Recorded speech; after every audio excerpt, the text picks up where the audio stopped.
Lagi senang masak bubur kacang, guna rice cooker. Ada rice cooker, selalu terlupa nak guna function lain. Tengok macam rice cooker dengan kapasiti 3 liter daripada Gabor ni. Ada macam-macam multifunction setting kita boleh guna.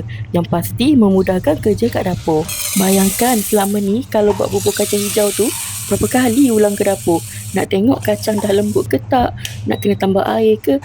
Penat tau. Guna rice cooker Gabor ni, masuk je kacang hijau air, setting function porridge. Lepas 1 jam, tengok empuk betul tau kacang ni. Sak sekata sebab spherical inner pot ni.